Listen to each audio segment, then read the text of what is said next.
যে 3 ভাগ করতে হবে, এর দলিল রাসূলুল্লাহ সাল্লাল্লাহু আলাইহি ওয়াসাল্লাম থেকেও নেই। কুরবানির গোশত 3 ভাগ করতে হবে এই কথা নয়। যদি কোরবানির গোশত 3 ভাগ না করে সম্পূর্ণ গোশত যদি নিজেই খেয়ে নেয় তাহলে তার কোরবানি হবে। গরিবকে আপনারা খুব কমই দেন, 3 ভাগ করা উত্তম।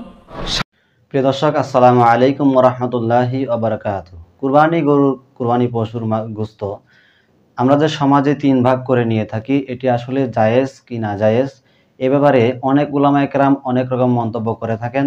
আসলে আমরা এতদিন যে 3 ভাগ করে 3 বন্টন করে আমরা সমাজে দিতাম, তা আসলে কি আমরা এই গুনাহগার হলাম নাকি সওয়াবের ভাগীদার হলাম? তো বন্ধুরা, এর সমাধানের জন্য আজকে আপনাদের সামনে 6 জন উলামায়ে কেরামের মন্তব্য হাজির করলাম। তো বন্ধুরা, প্রথমেই মতিউর রহমান আল মাদানির কাছ থেকে শুনবো যে আসলে কুরবানির গোশত 3 ভাগ করে দেওয়া যাবে কিনা।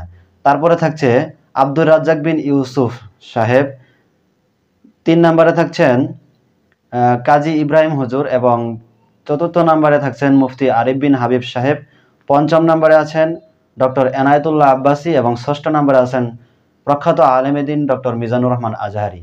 তো বন্ধুরা, আমরা প্রথমেই মতিউর রহমান আল মাদানির কাছ থেকে শুনে আসি যে আসলে কুরবানি পশুর গোশত 3 ভাগ করে সমাজে বন্টন করা যাবে কিনা। কোরআনে কি আছে? সূরা হজের আয়াত নম্বর 28 এ আছে ফাকুলু মিনহা, কোরবানি করে তা থেকে তুমি খাও বা তোমরা খাও, ওয়া আত'ইমুল বায়িসাল ফাকির, আর অসহায় দরিদ্রদেরকে খাও, অসহায় দরিদ্রদের খাও। আরেকটি আয়াত রয়েছে সূরা হজের আয়াত নম্বর 36 এ, ওখানে আর অতিরিক্ত একটু বলা হয়েছে। আল্লাহ বলছেন ফাকুলু মিনহা, তোমরা কুরবানির গোশত খাও, ওয়া আত'ইমুল কানিয়া ওয়াল মুতার, আর যারা কানে মানে নিজের কাছে যা আছে তাতে পরিতৃপ্ত, অভাবী, কিন্তু কারো কাছে চাইতে যায় না, যদি কারো প্রয়োজন হয় খেতে পারে।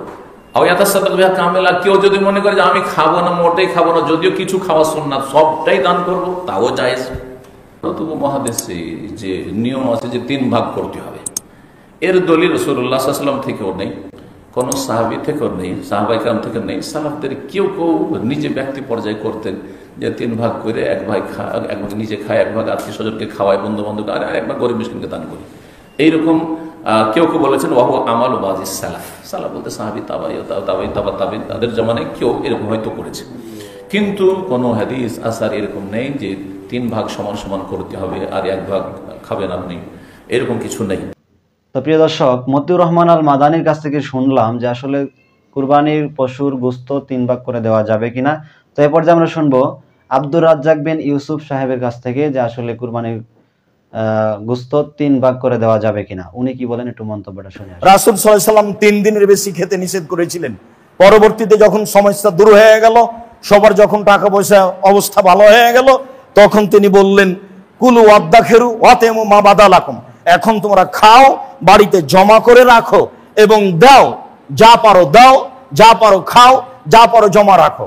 দেওয়ার বিষয়টা আপনার উপরে নির্ভর করে। 2 কেজি দিয়ে বাকি রেখে দিলেন, এটা কৃপণতা করে আপনি সফল হতে পারবেন না। অথচ 100 জন নেওয়ার জন্য আছে, কেউ নেওয়ার জন্য নেই, তা আপনি সবই রেখে দিলেন, ভালো কথা রাখেন। অনেকে নেওয়ার জন্য আছে, আপনি সেখানে 2 কেজি দিয়ে বাকি রেখে দিলে, এটা স্পষ্ট কৃপণতা। এটা মানুষকে বোঝানো সহজ, আল্লাহকে বোঝানো সহজ নয়। হ্যাঁ, 3টার পদ্ধতির মর্মে কোনো হাদিস সহিহ নেই। যে হাদিস এসেছে যে 3 ভাগের 1 ভাগ নিজে খাবে, 3 ভাগের 1 ভাগ গরিব প্রতিবেশীকে দিবে, আর 3 ভাগের 1 ভাগ ফকিরকে দিবে যারা ভিক্ষে চায়, মর্মে হাদিসটি মানুষের বানানো নিতান্তই জয়ীফ। কাজে এই হাদিসকে দলিল সামনে রেখে কুরবানির গোশত 3 ভাগে ভাগ করতে হবে এ কথা নয়, 3 ভাগ করলে নাজায়েজ হারাম হবে এ কথা নয়। তবে আমরা পছন্দ মনে করি 3 ভাগের 1 ভাগ যে দিয়ে এসেছেন, 10-এর মধ্যে এটা দিয়ে এসেছেন, যাক ওটা ভাগ করে নে করা, যারা কুরবানি দেয়নি। আমার এক চাচা বলছেন, আব্দুর রাজ্জাক, তাহলে তো ওদেরই গোশত বেশি হয়ে যাবে।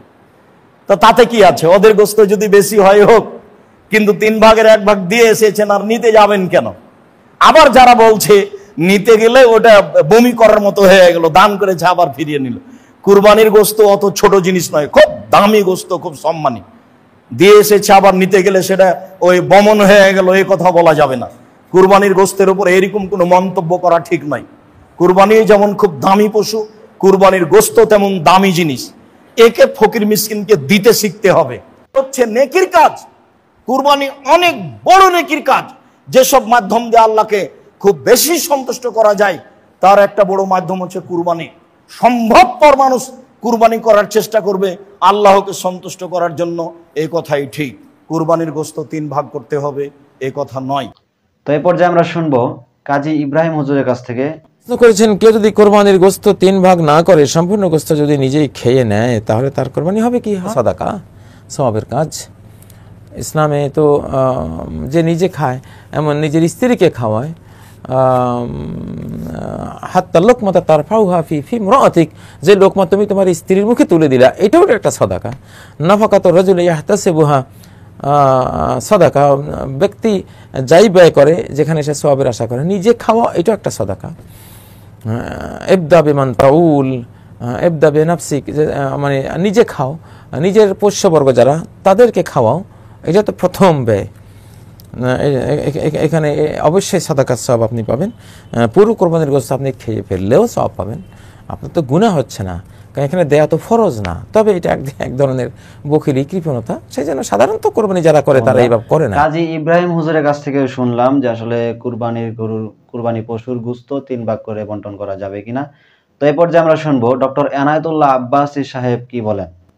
গোশত বন্টনের আদব হচ্ছে 3 ভাগ করবেন, নিজে 1 ভাগ রাখবেন, আত্মীয়কে 1 ভাগ দিবেন, গরিবকে 1 ভাগ দিবেন। গরিবকে আপনারা খুব কমই দেন। 4 গরুর রান 4 ভাগ হয়, একটা বিয়াই বাড়ি, একটা শ্বশুর বাড়ি, একটা জামাই বাড়ি, আর একটা মেয়ের বাড়ি। তো গরিবকে দিলেন কি না, অন্তত বছরে 1 বার গরিবকে গোশত খাওয়ার সুযোগ করে দিবেন। তার চেয়ে নফলের মধ্যে সবচেয়ে দামি আমলগুলোর একটা হচ্ছে গরিব মিসকিনকে খাওয়ানো। বুখারী শরীফের হাদিস, এক ব্যক্তি রাসূল করিম সাল্লাল্লাহু আলাইহি ওয়াসাল্লামের কাছে এসে বললেন, ইয়া রাসূলুল্লাহ সাল্লাল্লাহু আলাইহি ওয়াসাল্লাম, ইসলামের সর্বোৎকৃষ্ট আমল কোনটি?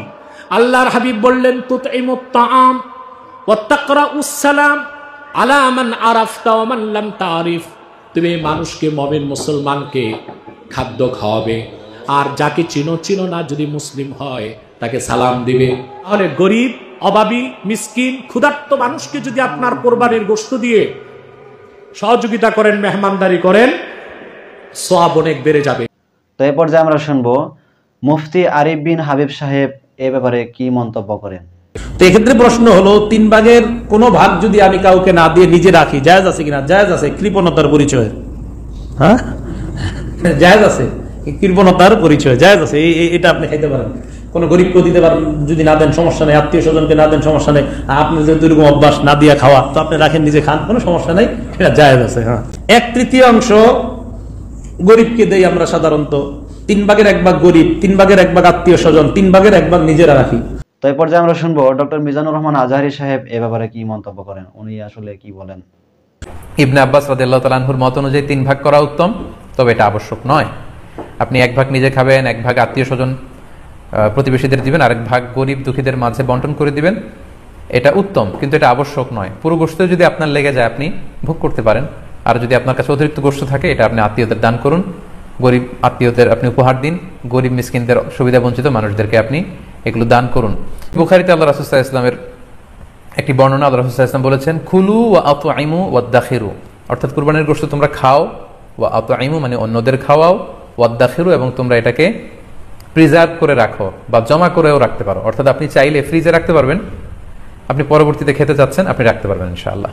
সূরাতুল হজ্জের 28 নম্বর আয়াতে আল্লাহ তাআলা বলেছেন, ফাকুলু মিনহা ওয়া আতঈমুল বাঈসাল ফাকির, তোমরা কুরবানির এই গোশত নিজেরাও খাও এবং অভাবী লোকদেরকে দাও। এবং উত্তম হচ্ছে 3 ভাগ করে 1 ভাগ নিজে খাওয়া, 1 ভাগ আত্মীয় স্বজনদের প্রতিবেশীদের দেয়া এবং 1 ভাগ অভাবী সুবিধা বঞ্চিত গরিব মিসকিনদের মাঝে বন্টন করে দেয়া। এবং অবশ্যই যাদের সামর্থ্য আছে আপনারা বেশি বেশি কুরবানি করুন, এবং এই কুরবানির মধ্য দিয়ে আমরা অনেক প্রান্তিক জনগোষ্ঠী, সুবিধা বঞ্চিত মানুষ, তাদের কাছে আমাদের সহায়তাগুলো